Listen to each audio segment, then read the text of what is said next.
ಕುತಂತ್ರಗಳು ಏನು ಅನ್ನೋದು ಇನ್ನಷ್ಟೇನೆ ವಿಚಾರಣೆಯಿಂದ ಬೆಳಕಿಗೆ ಬರ್ಬೇಕಾಗಿರೋದು. ನಾವು ಊಹಾಪೋಹಗಳನ್ನೇನು ಮಾಡೋದಿಲ್ಲ ಇಲ್ಲಿ. ಅದನ್ನ ತುಂಬಾ ದುರುದ್ದೇಶದಿಂದ, ಪರಸ್ಪರ ದ್ವೇಷದಿಂದ, ಚುನಾವಣೆ ಗೆಲ್ಬೇಕು ಅನ್ನುವಂತ ದೃಷ್ಟಿಯಿಂದ ಯಾರು ಇದನ್ನೆಲ್ಲ ಹಂಚಿದ್ರೋ ಗೊತ್ತಿಲ್ಲ. ತುಂಬಾ ವಿಕೃತವಾದಂತಹ ಸಂಗತಿ ಇದು ನಡೆದಿದ್ದು, ದುರಂತಮಯವಾಗಿರುವಂತದ್ದು ನಮ್ಮ ಹಾಸನ ಜಿಲ್ಲೆಯ ಹೆಣ್ಮಕ್ಳ ಮೇಲೆ ನಡೆದಿದ್ದು. ಹೊಳೆನರಸೀಪುರದಲ್ಲೂ ಬೇರೆ ಬೇರೆ ಹೆಣ್ಮಕ್ಳದ್ದು, ಮತ್ತೆ ಚನ್ನರಾಯಪಟ್ಟಣದಲ್ಲೂ ಬೇರೆ ಬೇರೆ ಹೆಣ್ಮಕ್ಳುಗಳದ್ದು ಈ ರೀತಿ ವಿಡಿಯೋಗಳು, ಫೋಟೋಗಳು ಬಹಿರಂಗ ಆಗಿರುವಂತದ್ದು ನಮ್ಗೆ ಬಂದಿರುವಂತಹ ಮಾಹಿತಿ. ಅದ್ರ ನಂತರದಲ್ಲಿ ಈ ಪ್ರಕರಣವನ್ನ ಇಟ್ಕೊಂಡು ಅದು ಕಂತುಗಳಲ್ಲಿ 2-3 ದಿನ ಬಿಡುಗಡೆ ಮಾಡಿದ್ರು. ಮತ್ತೆ ಈ ಪ್ರಕರಣವನ್ನ ಇಟ್ಕೊಂಡು ಎಲ್ಲಾ ಪಕ್ಷಗಳು, 3 ಪಕ್ಷಗಳು ಕೂಡ, ಕಾಂಗ್ರೆಸ್, JDS ಮತ್ತು ಬಿಜೆಪಿ ಪಕ್ಷಗಳು ತಮ್ಮ ಚುನಾವಣಾ ಪ್ರಚಾರಕ್ಕಾಗಿ ಈ ಪ್ರಕರಣವನ್ನ ಬಳಸ್ಕೊಂಡಿದ್ದಿದೆಯಲ್ಲ, ಅತ್ಯಂತ ಹೀನಾಯವಾದಂತ ಸಂಗತಿ ಇವತ್ತಿನ ರಾಜಕೀಯ ಕ್ಷೇತ್ರಕ್ಕೆ ಪ್ರವೇಶಿಸಿರುವುದು ಅಂತ ನಾನು ಅನ್ಕೊಳ್ತೀನಿ. ಯಾಕೆಂದ್ರೆ ನಮ್ಗೆಲ್ಲರಿಗೂ ಗೊತ್ತಿದೆ, ಯಾವುದೇ ಜಾತಿ ಇರ್ಬೋದು, ಧರ್ಮ ಇರ್ಬೋದು, ವರ್ಗ ಇರ್ಬೋದು, ಪಕ್ಷಗಳಲ್ಲಿ ಇರ್ಬೋದು, ಹೆಣ್ಮಕ್ಳು ಅನೇಕ ವಿಧಗಳಲ್ಲಿ ಇವತ್ತು ಬೇರೆ ಬೇರೆ ರೀತಿನಲ್ಲಿ ಒಂದ್ ಬಲಿಪಶುಗಳಾಗ್ತಾ ಇದ್ದಾರೆ ಅಂತ.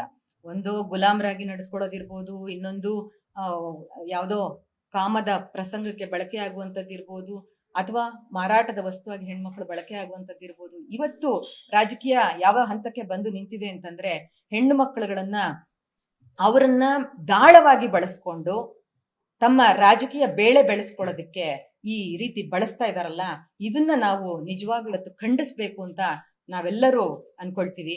ಈ ಹಿನ್ನೆಲೆಯಲ್ಲಿ ಇದು ನಿಮ್ಗೆಲ್ರಿಗೂ ಗೊತ್ತು, SIT ಫಾರ್ಮೇಶನ್ ಆಯ್ತು 4-5 ದಿನಗಳ ನಂತರದಲ್ಲಿ.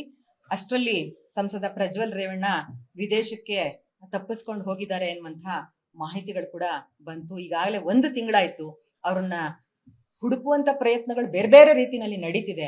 ಆದ್ರೆ ಇವತ್ತು ಕೂಡ ಅವರನ್ನ ಕರ್ಕೊಂಡ್ ಬಂದು ಇಲ್ಲಿಗೆ ಶಿಕ್ಷೆಗೆ ಅಂದ್ರೆ ವಿಚಾರಣೆಗೆ ಒಳಪಡಿಸುವಂತದ್ದು ಇವತ್ತಿಗೆ ಕೂಡ ನಡೆದಿಲ್ಲದೆ ಇರೋದು ತುಂಬಾ ವಿಷಾದದಿಂದ ನಾವೆಲ್ಲರೂ ಕೂಡ ತುಂಬಾ ಇದನ್ನ ಆಕ್ರೋಶದಿಂದ ಯಾಕೆ ನಾವು ಹೇಳ್ಬೇಕು ಅಂತಂದ್ರೆ, ಇಷ್ಟೆಲ್ಲ ವಿಜ್ಞಾನ ತಂತ್ರಜ್ಞಾನ ಮುಂದುವರೆದಂತಹ ದೇಶದಲ್ಲಿ ಒಬ್ಬ ಆರೋಪಿಯನ್ನ, ಇಷ್ಟು ವಿಕೃತ ಕಾಮಿ ಆರೋಪಿಯನ್ನ ಒಬ್ಬನ್ನ ಕರ್ಕೊಂಡ್ ಬರಕ್ಕೆ ಸಾಧ್ಯ ಆಗಿಲ್ಲ ಅಂತಂದ್ರೆ, ನಾವು ಇಡೀ ದೇಶನೇನೆ, ನಮ್ಮ ಕೇಂದ್ರ ಸರ್ಕಾರದವರು ತಲೆ ತಗ್ಗಿಸ್ಬೇಕಾಗಿರುವಂತ ವಿಚಾರ ಇದು. ಯಾಕೆಂದ್ರೆ ಅವರು ಸರಿಯಾಗಿ ಪ್ರಯತ್ನವನ್ನ ಮಾಡಿದ್ರೆ ತಕ್ಷಣದಲ್ಲಿ, ಯಾಕೆಂದ್ರೆ ಶೋಕಾಸ್ ನೋಟಿಸ್ ನ ಈಗ ಕೊಟ್ಟಿದ್ದಾರೆ, ಪ್ರಕ್ರಿಯೆ ಆರಂಭ ಆಗಿದೆ ಅಂತ. ಕೋರ್ಟ್ ಆದೇಶ ನೀಡಿದೆ, ಅವನ್ನ ತಕ್ಷಣದಲ್ಲಿ ಬಂಧಿಸ್ಕೊಂಡು ಕರ್ಕೊಂಡ್ ಬರ್ಬೇಕು ವಿಚಾರಣೆಗೆ ಅಂತ.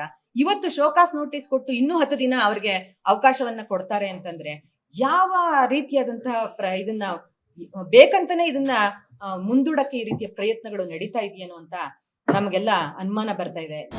ಅನುಕ್ಷಣದ ಸುದ್ದಿಗಳಿಗಾಗಿ ವಿಸ್ತಾರ ನ್ಯೂಸ್ ಯೂಟ್ಯೂಬ್ ಚಾನೆಲ್ ಸಬ್ಸ್ಕ್ರೈಬ್ ಮಾಡಿ. ಹೊಸ ಸುದ್ದಿಗಳ ನೋಟಿಫಿಕೇಶನ್ಗಾಗಿ ಬೆಲ್ ಐಕಾನ್ ಕ್ಲಿಕ್ ಮಾಡಿ. ಲೇಟೆಸ್ಟ್ ಅಪ್ಡೇಟ್ಸ್ಗಾಗಿ www.vistaranews.com ವೆಬ್ಸೈಟ್ಗೆ ವಿಸಿಟ್ ಮಾಡಿ. ಅಂಗೈಯಲ್ಲೇ ಜಗತ್ತಿನ ಸುದ್ದಿ ತಿಳಿಯಲು ವಿಸ್ತಾರ ನ್ಯೂಸ್ ಕನ್ನಡ ಆಪ್ ಡೌನ್ಲೋಡ್ ಮಾಡಿ.